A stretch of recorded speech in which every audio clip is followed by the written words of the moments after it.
Vámonos con los temas económicos y financieros. Ya está aquí Roberto Aguilar, mi querido Robert, buenos días. ¿Cómo estás, Mario? Buenos días. Se acaba de dar el dato de la inflación en Estados Unidos correspondiente a marzo. Fue menor a lo que se esperaba y, bueno, en línea con lo que también anticipaba el mercado. Tenemos una tasa anual de 5%, Mario. Esta es la menor desde mayo de 2021 y, bueno, pues los mercados a celebrar. ¿Por qué? Porque ellos están anticipando que ya un aumento o más aumentos de la tasa de referencia en Estados Unidos ya no serían necesarios. De entrada se está descontando que el próximo mes haya uno de un cuarto de punto y con ello ya no se presenten, por lo menos, e incluso algunos están anticipando que podría disminuir. Bueno, eso dependerá también del comportamiento, pero por lo menos hoy nos amanecemos justamente con este dato positivo para la economía de Estados Unidos y más tarde se van a dar a conocer las minutas de la última reunión de política monetaria justamente de la Reserva Federal y siguen los trabajos justamente en las reuniones de primavera del Banco Mundial y del Fondo Monetario Internacional y ahí hay una advertencia interesante, fíjate, por parte del Fondo Monetario Internacional. Vamos a platicar un poquito más adelante de otros aspectos de esta reunión, pero está alertando acerca de el rápido aumento de los niveles de deuda en el mundo. Y está poniendo especial énfasis, Mario, en China y en Estados Unidos, porque han elevado de manera considerable justamente para tratar de llevar o de rescatar a su economía, pues han llevado a un exceso en términos del incremento de la deuda de estos países. Interesante la advertencia que hace el Fondo Monetario Internacional y también, fíjate que las autoridades ambientales en Estados Unidos presentaron ya una iniciativa que están calificando como podría ser incluso histórica, Mario, porque se está anticipando o se está previendo justamente que en 10 años, 2 de cada 3 camiones y autos que se vendan en Estados Unidos deben de ser eléctricos. Y esto, pues al final del día abre una gran oportunidad para México por estas cadenas productivas.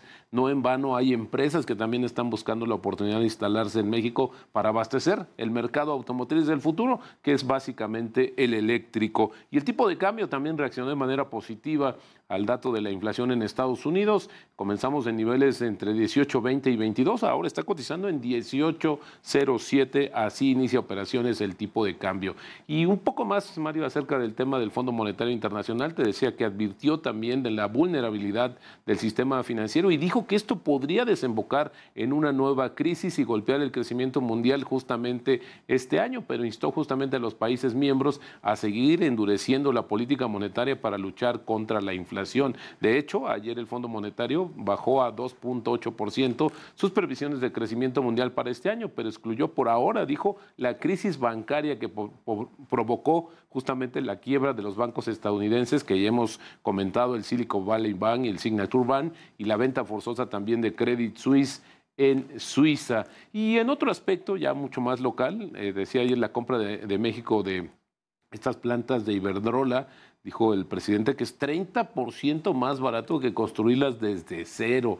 Y además aseguró que en 10 años se va a recuperar la inversión cercana a 6,000 millones de dólares que va a costar esta infraestructura, que para muchos también han hablado acerca del estado de estas plantas, que ya algunas pues estaban ya, pues por el uso y los años ya de operación, pues al final del día también era una inversión no tan atractiva en ese sentido. Pero bueno, el presidente sigue justificando justamente el tema de esta adquisición que se acaba de anunciar, que por cierto también dijo que en 45 días iban a conocer los detalles. Hay una serie hay más preguntas que respuestas sobre esta operación, pero mientras tanto, Mario, vale la pena comentar que también ayer Iberdrola, esta empresa española que le vende estos activos a México, anuncia sendas inversiones en Brasil, más de 5,000 millones de dólares. Así es que, bueno, pues al final del día la compañía también está moviendo sus intereses en el mundo. Casi lo que va a pagar, pues no el gobierno mexicano necesariamente, o sí a través del FONADI, que es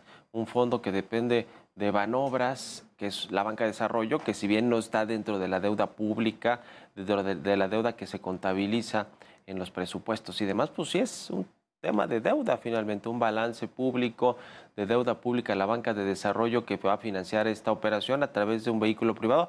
Como decías, hay más preguntas que respuestas, Robert, pero lo que sí nos queda claro es que ni el gobierno mexicano directamente, ni la Comisión Federal de Electricidad están adquiriendo directamente estas plantas, ¿no? Están tercerizando más o menos esta inversión o este financiamiento para pues comprar las plantas, y además tampoco les va a agregar mayor capacidad de producción de generación eléctrica, ¿no? O sea, Tienes toda la razón, sí. es decir, este es un tema, como suele hacerlo el presidente López Obrador, es decir, estamos renacionalizando la industria eléctrica y quitando a Iberdrola del camino porque los españoles quisieron venir a México a generar ingresos a costa de los activos o de los mexicanos. Ese tipo de discurso que puse en los hechos, ni es de la CFE las plantas, ni del gobierno federal, nos vamos a endeudar, y además tampoco agregan a la capacidad de producción de energía eléctrica, Robert. Y yo le sumaría, Mario, un tema muy importante. Tampoco va a provocar que bajen las tarifas eléctricas. Al final del día... día... Es lo que todos quisiéramos, ¿no? Tanto los consumidores, las de los hogares, como las industrias, no se diga. Totalmente. Y al final del día esta infraestructura pues debe ser mucho más actualizada para que sea más eficiente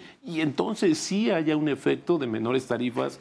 Y bueno, también la otra parte es el carácter monopólico que la Comisión Federal de Electricidad ya tiene y que va a aumentar justamente a través de esta adquisición. Y creo que al final del día sí hay muchas, insisto, muchas preguntas más que respuestas sobre esta operación. Muy bien. Mario. Y buen dato entonces de la inflación de Estados Unidos, 5%, la inflación anual debajo de lo que esperaban los analistas. Lo que esperaba el mercado. Y por cierto, también el presidente presumió ante mucho tiempo que México tenía una inflación más baja que Estados Unidos. Hoy se ha revertido. Nosotros estamos cercanos al 7%, debajo del 7%, pero Estados Unidos 5% la tasa anual. Bueno, gracias Roberto Aguilar. Al contrario, Mario, muy buenos días y las finanzas nos harán libres. Buen miércoles. Vámonos a conocer cómo están operando los indicadores financieros más importantes del mundo.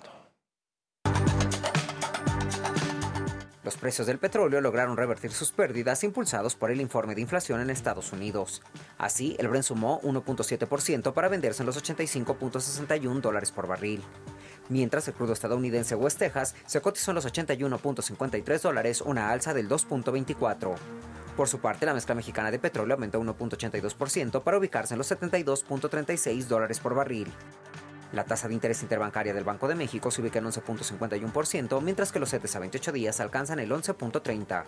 En el mercado bursátil, la Bolsa Mexicana de Valores cerró operaciones con una alza del 1.08%, el Standard & Poor's perdió 0.7%, mientras que el Nikkei avanza 0.57%. Durante la jornada pasada, las emisoras que más ganaron en el mercado accionario mexicano fueron Grupo México con 5.56%, Grupo Rotoplas subió 4.32%, mientras que el Grupo Aeroportuario del Centro Norte se incrementó 3.91%. Entre las empresas con mayores pérdidas se encuentran Grupo Industrial Saltillo con 6.06%, Omex cayó 5%, mientras que Banco Santander descendió 3.62%. Israel Morales, Heraldo Media Group.